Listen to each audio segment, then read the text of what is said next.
All right, for more on that, we're joined on set by our diplomatic editor, Armin Georgian. Armin, this is pretty unprecedented stuff. An FBI raid on a former US president's residence.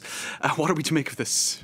Well, the FBI has different layers of investigation and review, and they would have had to go to a judge and to tell a judge that they think that a crime may have been committed, and therefore a search warrant is justified, and the judge has to be convinced of that in order for the search to actually go ahead. So there are several stages here. It can't just be, let's see what documents we can find. There has to be quite a high bar. It didn't just happen. There was a procedure in place. Yeah, there was a procedure, and as I said, that the judge would have had to agree that a crime could have been committed and that documents at Mar-a-Lago could provide substantial evidence. So yeah, this is a very, very big event indeed. Now, his supporters are calling this weaponized politicization, at least some of them are. Is there a chance that, so what of that notion that this is all politicized, and is there a chance that Donald Trump could turn this around in his favor? My hunch, James, is that this raid simply deepens the divide in the Republican Party. So, of course, there are some who absolutely want Donald Trump to run again, who will be, in a sense, fired up by this raid. We heard some of those supporters in that report just now.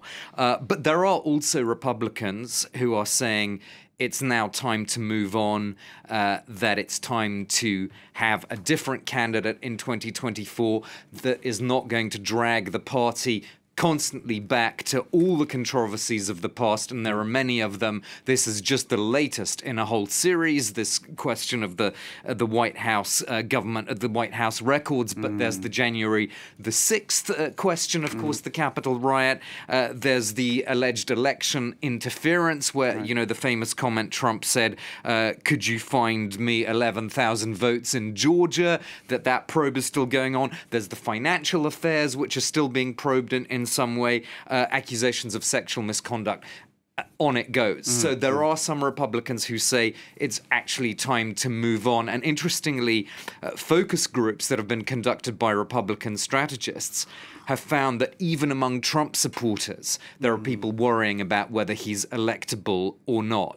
And I think the danger is with this kind of probe is that, of course, Trump goes, all guns blazing at his next rally. But what is the audience of those rallies? Is those people diehard supporters. The diehard supporters, and increasingly there could be a gap between them and not just other Republican voters, but also people who in a general election have to be convinced. When I say general election, that's when whoever the Republicans have chosen goes up against the Democrat that's been chosen. In that situation, the Republican has to convince centrists, swing voters, suburban women, all these groups with whom this kind of talk of they're out to get me doesn't resonate as much. The whole, narrative of the establishment is out to get me. Those people don't respond to that kind of emotional, those buttons being pressed. All right, we'll have to see how it plays out. Certainly, it's unprecedented stuff. Thank you for that analysis, Armin.